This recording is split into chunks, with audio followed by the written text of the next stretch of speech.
안녕하세요. 저는 올해 38살 서울에서 작은 분식집을 운영하고 있는 사람입니다. 오늘 제가 이렇게 사연을 보내게 된 건요. 며칠 전에 정말 믿기지 않는 일을 겪었거든요. 지금도 생각하면 신기하고 또 마음이 따뜻해지는 일이에요. 저는 종로에서 분식집을 해요. 떡볶이, 순대, 튀김 이런 거 파는 작은 가게예요.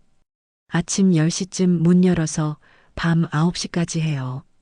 장사가 엄청 잘 되는 건 아니지만 그래도 먹고 살만해요. 남편이랑 둘이서 하는데 남편은 주방 일하고 저는 서빙이랑 계산하고 그래요. 일주일 전쯤이었나요? 그날 장사가 좀 한가했어요. 오후 3시쯤 되니까 손님이 뚝 끊기더라고요. 그래서 잠깐 쉴 겸 밖에 나갔어요. 골목 입구 쪽으로 걸어가는데 할머니 한 분이 보였어요. 한 80 넘으신 것 같았어요. 등이 굽으셔서 지팡이 짚고 계셨고요. 할머니 앞에 작은 보자기가 펼쳐져 있었어요. 거기에 나물이 조금 있었어요. 냉이랑 달래 같았어요. 사람들이 지나다니는데 아무도 안 사더라고요. 그냥 지나가거나 힐끗 보고 가거나요. 할머니는 그냥 조용히 앉아 계셨어요. 뭐라고 호객하시지도 않고요. 그냥 거기 앉아서 지나가는 사람들만 보고 계셨어요. 제가 다가갔어요. 할머니, 이거 얼마예요? 냉이는 5,000원, 달래는 3,000원이에요.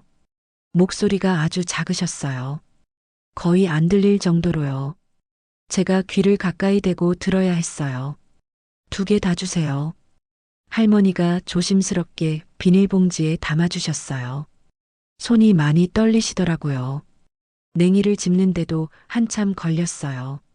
저는 기다렸어요. 할머니가 천천히 담아주시는 걸요. 제가 10,000원을 드렸어요. 할머니가 작은 지갑에서 2,000원을 꺼내려고 하시는데 동전이 떨어지는 거예요. 할머니가 주부려고 허리를 굽히시는데 너무 힘들어 보여서 제가 얼른 주워서 드렸어요. 거스름돈은 괜찮아요, 할머니. 안 돼요. 거스름돈 받아야지. 아니에요. 할머니 수고비라고 생각하세요. 할머니가 저를 올려다보셨어요. 눈에 눈물이 그렁그렁 맺혀 있었어요. 고마워요. 그렇게 말씀하시는데 왠지 가슴이 찡했어요. 그냥 2,000원인데 할머니한테는 큰 돈이신가 보다 싶었어요. 그날 저녁 집에 와서 냉이를 씻었어요. 남편이 물어보더라고요. 이거 어디서 샀냐고요. 길에서 할머니한테 샀다고 했더니 남편이 비싸게 샀다고 했어요. 마트 가면 더 싸다고요. 그래도 할머니가 직접 캐신 거잖아. 그야 그렇지. 냉이를 무쳐서 먹었더니 맛있었어요. 뭔가 정성이 느껴지는 맛이었어요. 그날 밤 잠자리에 누웠는데 자꾸 할머니 얼굴이 생각났어요. 80이 넘으신 분이 길가에 앉아서 나무를 파시는 모습이요. 다음 날 가게 나갔는데 오후쯤 되니까 또 할머니 생각이 났어요. 오늘도 그 자리에 계실까? 나가봤더니 역시나 계셨어요. 어제랑 똑같은 자리예요. 오늘은 냉이만 있었어요. 할머니, 또 왔어요. 할머니가 저를 보시더니 놀라는 표정을 지으셨어요. 어제 그분이시네요. 네. 오늘도 냉이 주세요. 어제 사셨잖아요. 맛있어서요. 하나 더 사려고요. 할머니가 냉이를 담아주셨어요. 이번에도 10,000원을 드리고 거스름돈은 받지 않았어요. 할머니가 또 고맙다고 하셨어요. 그 눈빛이 어제보다 더 촉촉해 보였어요. 그 다음 날도 갔어요. 그리고 그 다음 날도요. 나흘 연속으로 할머니한테 냉이를 샀어요. 남편이 황당해 하더라고요. 냉이를 그렇게 많이 사서 어디다 써? 우리 집에 냉이가 지금 얼마나 쌓여 있는데. 맞는 말이었어요. 냉이가 냉장고에 가득했어요. 다 먹을 수도 없는 양이었고요. 근데 할머니가 그렇게 추운 날씨에 길가에 앉아 계시는 게 안쓰러웠어요. 그래도 제가 사드리면 조금이라도 도움이 되지 않을까 싶었어요. 나흘째 되는 날이었어요. 그날은 할머니가 그 자리에 안 계셨어요. 이상하다 싶었어요. 사흘 연속 같은 자리에 계셨는데 오늘은 왜 안 계실까? 혹시 어디 편찮으신 건 아닐까? 걱정이 됐어요. 가게로 돌아와서 일하는데도 자꾸 할머니 생각이 났어요. 괜히 제가 나무를 너무 많이 사서 할머니가 더 캐러 가신 건 아닐까? 80이 넘으신 분이 산에 가시는 게 위험하지 않을까?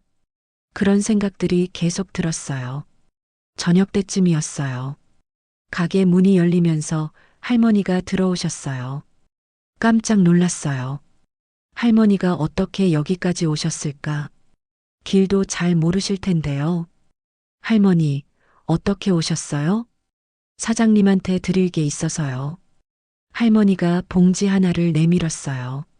열어보니까 냉이 무침이 담겨 있었어요. 작은 반찬통에 정성스럽게 담겨 있었어요. 제가 해봤어요. 맛있어요. 며칠 동안 남을 사주셔서 고마워서요. 제가 할 수 있는 게 이것밖에 없어서 가슴이 뭉클했어요. 할머니가 일부러 저한테 드리려고 이걸 만들어 오신 거예요. 그 나이에 그 몸으로요. 할머니, 앉으세요. 제가 떡볶이 드릴게요. 아니에요. 괜찮아요. 드시고 가세요. 제가 해드리고 싶어서 그래요. 할머니를 자리에 앉히고 떡볶이를 만들었어요. 따뜻하게 맵지 않게 만들어서 드렸어요. 어르신들은 매운 거 잘 못 드시잖아요. 순대랑 튀김도 같이 드렸어요. 할머니가 드시는데 눈물을 흘리시는 거예요. 왜 우세요, 할머니? 맛있어서 그래요. 오랜만에 따뜻한 거 먹어서. 그 말씀을 듣는데 가슴이 아팠어요. 오랜만에 따뜻한 음식을 드신다니요. 평소에는 뭘 드시는 걸까? 궁금했지만 차마 물어보지 못했어요. 그날 할머니랑 얘기를 좀 나눴어요. 손님도 없었고 남편이 주방 일 다 하고 있어서 시간이 있었거든요.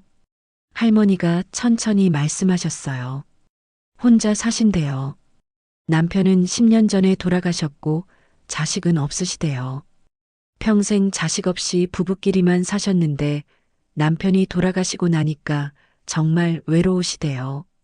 작은 단칸방에서 혼자 지내신다고 하셨어요. 할머니가 씁쓸하게 웃으셨어요. 그 표정이 마음에 걸렸어요. 가족들은 안 계세요?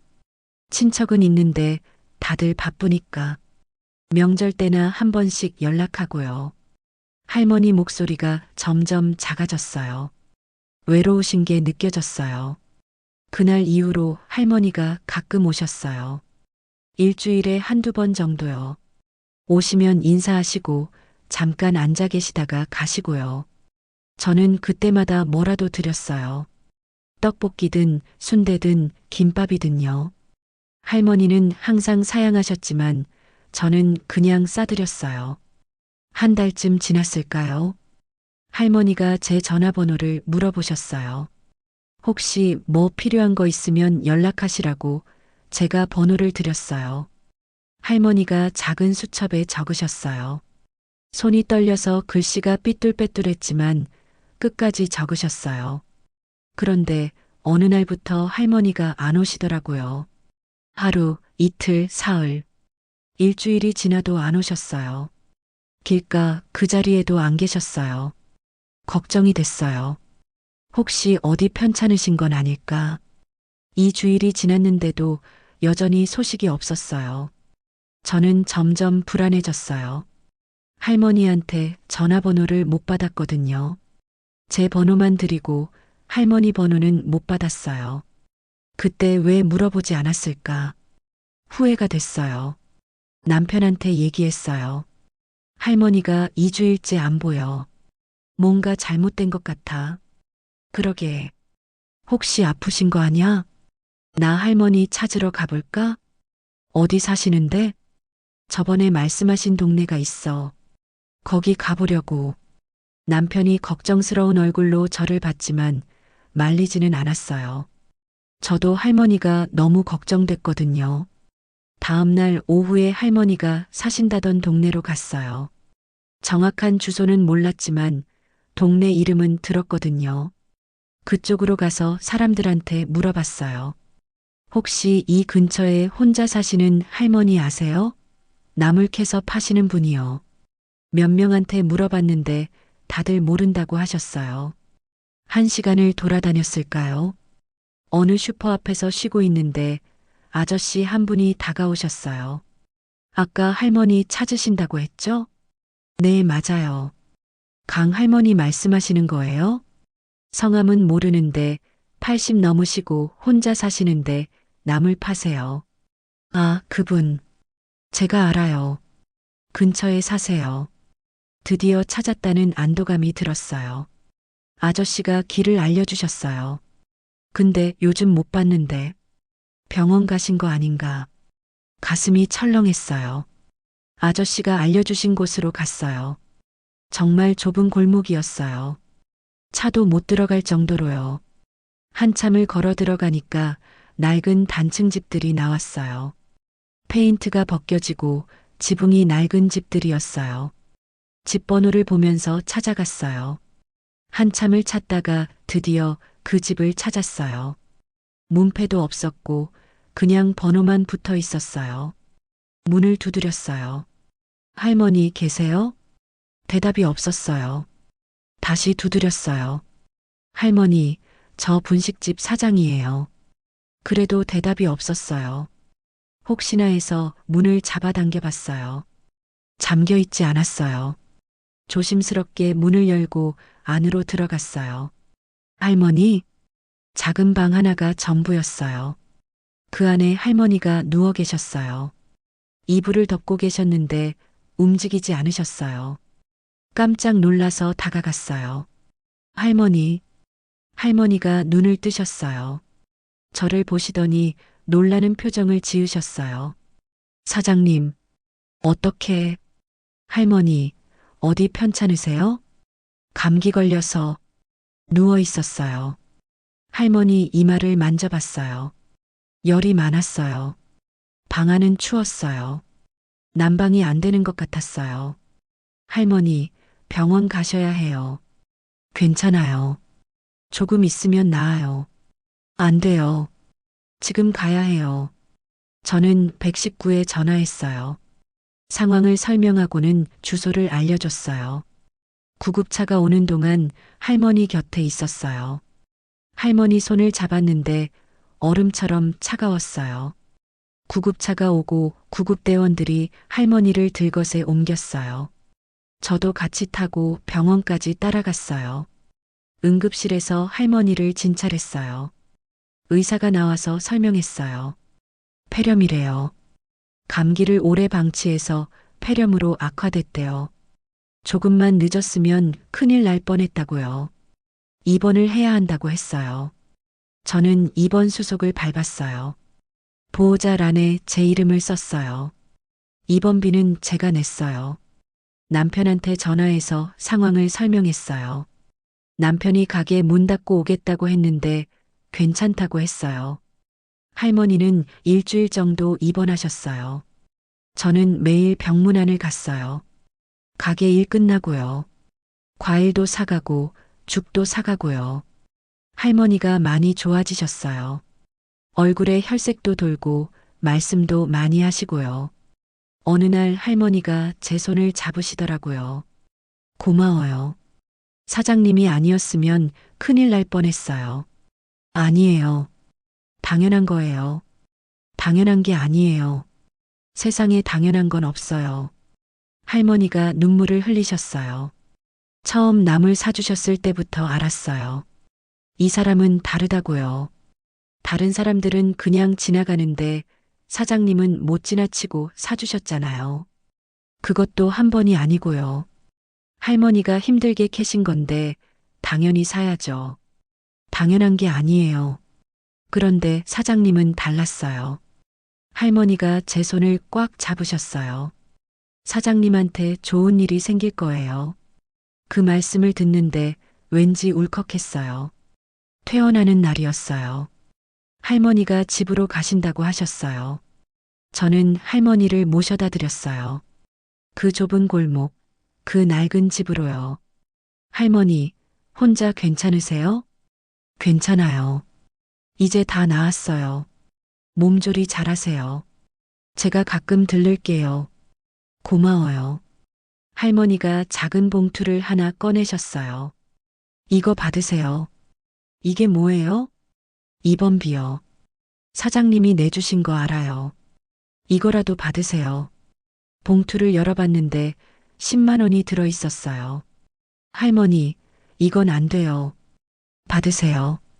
제가 모은 거예요. 조금밖에 안 되지만 할머니한테 얼마나 큰 돈이실까요? 저는 봉투를 도로 드렸어요. 할머니, 저는 괜찮아요. 할머니가 건강하신 게 더 중요해요. 사장님, 돈 걱정하지 마세요. 몸조리 잘하시고 맛있는 거 드세요. 할머니가 또 눈물을 흘리셨어요. 한 달쯤 지났어요. 할머니는 완전히 회복하셨어요. 가끔 가게로 오셔서 인사하시고 저는 뭐라도 싸드리고 그랬어요. 할머니는 이제 나물은 안 파신다고 했어요. 나이도 있고 몸도 예전 같지 않아서요. 어느 날이었어요. 가게에 양복 입은 남자분이 오셨어요. 50대쯤 되어 보였어요. 혹시 사장님이세요? 네, 그런데요. 제 이름은 강민호라고 합니다. 강순자 할머니 조카예요. 강 할머니 조카분이라고요? 순간 할머니 얼굴이 떠올랐어요. 할머니 괜찮으세요? 네, 덕분에 건강하세요. 사장님 얘기 들었습니다. 정말 감사합니다. 아니에요. 당연한 일을 한 것뿐인데요. 당연한 게 아닙니다. 요즘 세상에 이렇게 해주시는 분 없어요. 그분이 명함을 하나 꺼내셨어요. 받아보니까 대성그룹 부회장 강민호라고 적혀 있었어요. 대성그룹이요? 그 큰 대기업 말인가요? 할머니가 사장님 은혜를 잊지 못하신다고 하셔서요. 제가 뭐라도 보답하고 싶은데요. 아니에요. 괜찮습니다.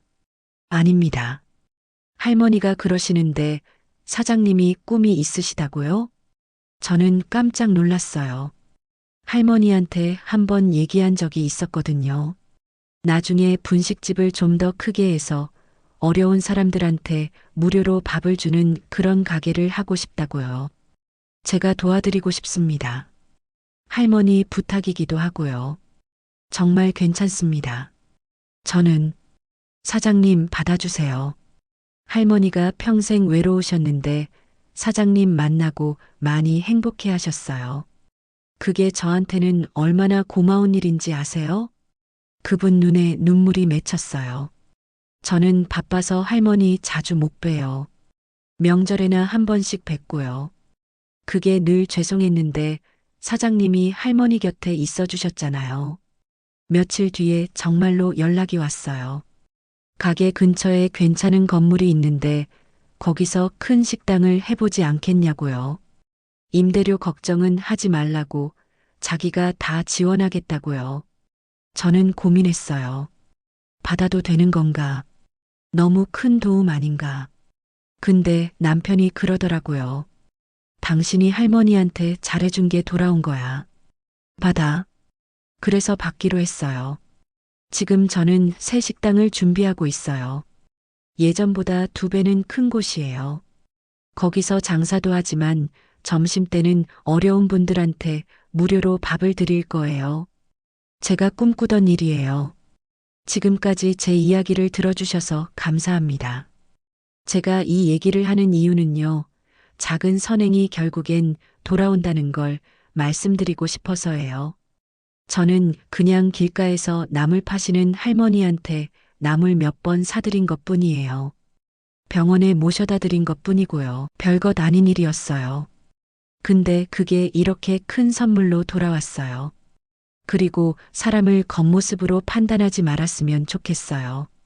길가에서 나물 파시는 할머니가 재벌 집안 어른이실 줄은 누가 알았겠어요.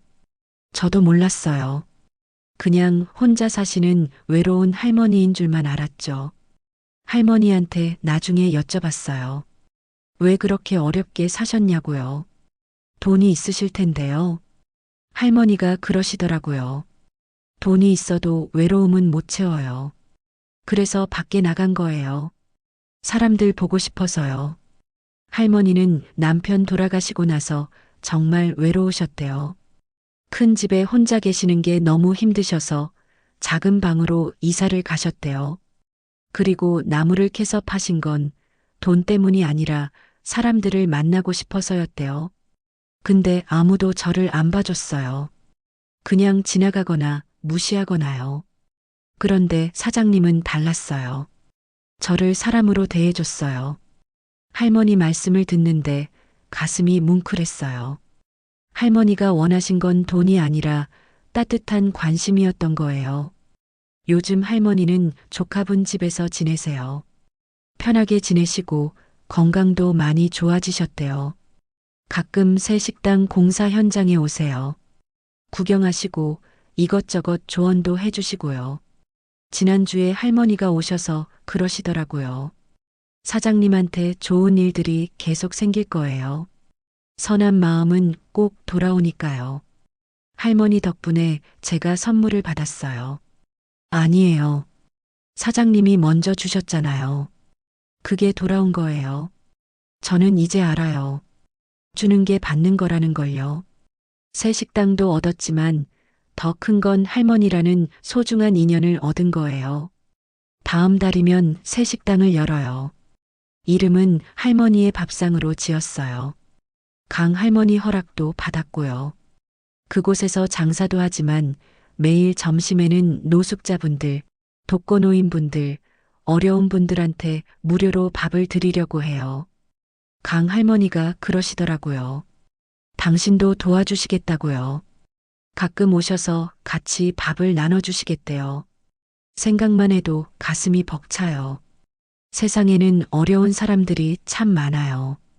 길가에서 나물 파는 할머니처럼 겉으로는 안 보이지만 외롭고 힘든 사람들이요. 그런 분들한테 작은 관심이라도 가져주세요. 나물 하나 사드리는 것, 따뜻한 말 한마디 건네는 것, 그게 그분들한테는 정말 큰 힘이 될 수 있어요. 그리고 그 작은 선행이 언젠가는 돌아와요. 제가 그랬던 것처럼요. 꼭 물질적인 것으로 돌아오지 않아도 괜찮아요. 누군가를 도왔다는 그 자체만으로도 마음이 따뜻해지거든요. 저는 이제 새로운 시작을 해요. 더 큰 식당에서 더 많은 사람들한테 밥을 대접할 거예요. 그게 강 할머니한테 받은 은혜를 갚는 길이고 또 다른 누군가한테 선한 영향력을 전하는 길이라고 생각해요. 할머니가 저한테 해주신 말씀이 있어요. 사장님, 베풀고 살아요.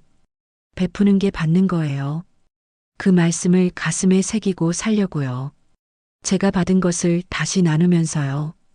여러분도 오늘 누군가에게 작은 친절을 베풀어 보세요.